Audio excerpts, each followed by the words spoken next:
Welcome to That's Good Sports. I am Brandon. I will never let my kids watch football because of all of the sexual innuendo they purposely use, Perna. I am sick of this filth talk coming out of sports announcers' mouths. Twice yesterday, I heard very unsavory talk. Training with your trainer on your own and on Instagram is not, the same as Von Miller coming down your throat. If Melvin Gordon knew Von Miller would do this to him, what does that say about the timing of Melvin Gordon's return?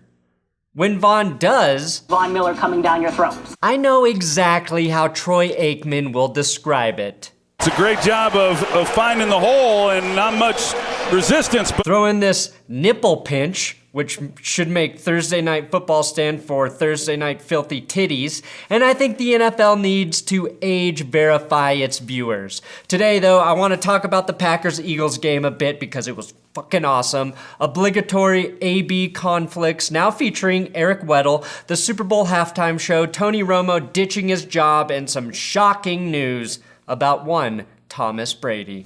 That's good sports.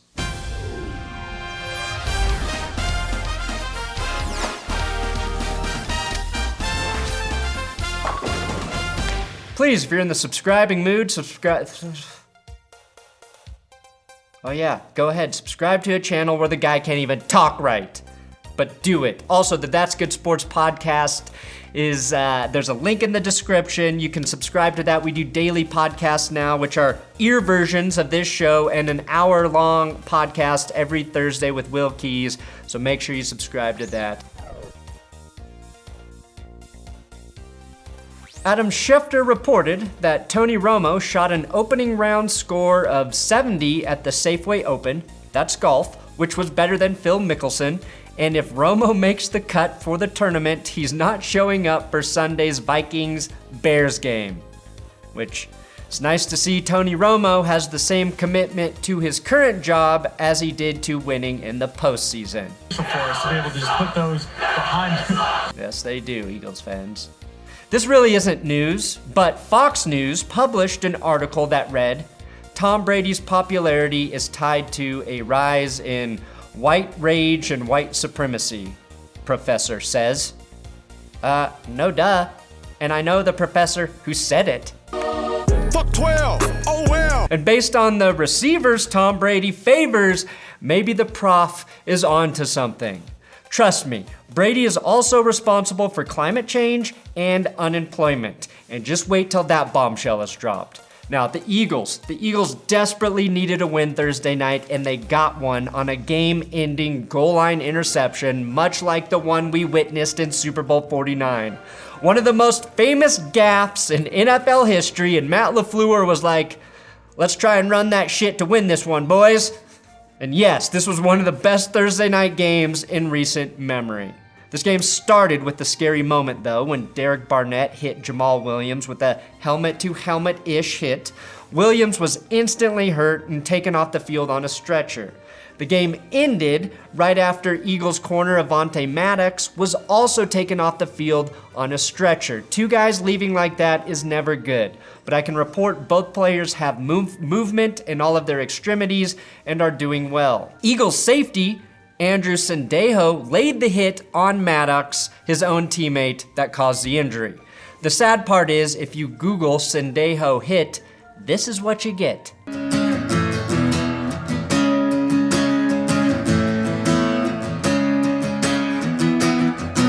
Fuck you, Andrew. You're ripped, you're good looking, and you play in the NFL. You are not also allowed to pull chicks by busting out an acoustic guitar and playing Jack Johnson at a party. Guys learn guitar because they suck at sports. Honor the bro code. Honor the bro code, Sendejo. Now, I thought the refs called a great first half and then sucked or performed at normal officiating level in the second half. Now, Packers tight end Mercedes Lewis had a beautiful hurdle in this game. Basically, every tight end you thought retired is getting at least one sick-ass hurdle in 2019. Week 1, Vernon Davis did it. Now we have Mercedes Lewis. Who's next? Jason Witten? Shannon Sharp? Fucking Ditka? Lewis and Davis are both 35 and are both embarrassing Well, just embarrassing Eagles tacklers. Both hurdled the Eagles defense in the first quarter while the Eagles were losing, and then the Eagles went on to win both games with hurdles. And that's the secret Jim Schwartz doesn't want to reveal. The key for Philly's defense this season is to get hurdled once a game by a tight end so the Eagles can win. Please credit Pernalytics for this observation. And there was controversy in this game. Packers head coach Matt LaFleur challenged this non-call pass interference. Challenged it hard too, trying to throw the flag through the dirt all the way to China. He believed, the Packers believed, America believed this was pass interference. The only ones who did not agree were the NFL officials. If that's not pass interference, then Tom Brady is definitely secretly aiming to become the Grand Wizard of the KKK. Fuck 12. This is a prime example of the pass interference challenge not working. But later, we saw it work when Zach Ertz was flagged on an Alshon Jeffrey touchdown. The refs reviewed the play because it was a scoring play and got it right because whatever they thought they saw Ertz do, he didn't do, and it was way far away from the play. So my thought is pass interference should only be reviewable on scoring plays as they are already under review. That gives the officials the opportunity to only enforce the penalty if it's bad, and maybe make pass interference only challengeable in the final 4 minutes of the game. That's when a bad call or non-call will most affect the outcome, as we have seen before, and since all plays only get official reviews in the final 2 minutes, you only give head coaches 2 minutes per game to lose that challenge. You will always lose that challenge. Now, one reason this game was awesome was because 21 points were scored in 3 minutes right before halftime. The Eagles drove down the field for a touchdown. Then they stripped Aaron Rodgers, got the ball back, pounded another touchdown in with runs from Jordan Howard to go from trailing 13-7 to having a 21-13 lead in about 2 minutes. Then Aaron Rodgers went full Rodgers, fired a deep ball to Geronimo Allison, who made an incredible big dick catch, and then again on the next play for the touchdown. The halftime score was 21-20, and it was beautiful. It was everything we love about football. Then you fast forward to the end of the game. Green Bay had a chance to tie late in the fourth. The Packers had a 1st and goal from the 1 because of a pass interference call that actually went their way. However, the Packers throw 4 passes in a row and do not score. 4 passes in a row, no field goal, nothing. No, the Packers were not rushing the ball effectively in this game, but you have to be a football idiot to not realize Aaron Jones, even with the dismal 1.6 yards per carry average in that game, would get you a touchdown in that situation if you run the ball 4 times in a row. But the Packers had another chance. They drove down the field again. They ran the ball from 7 yards out. They picked up 4. So on second and a very short 3, after getting 4 yards the play before with the run, learning nothing from the previous drive, throw again, this time into double coverage on an inside slant route, which of course is picked off by the Eagles. The Eagles win. The Eagles win. Maybe Philly gets there a bit early, but the Eagles win.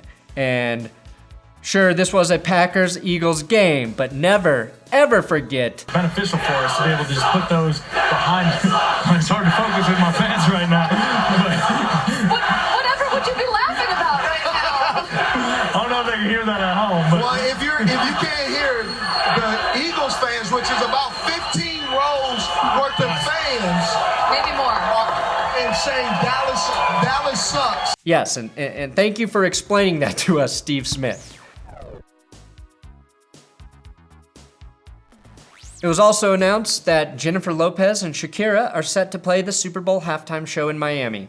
And this is a little embarrassing, but when I was a young man, my girlfriend liked to listen to Shakira when we were making love.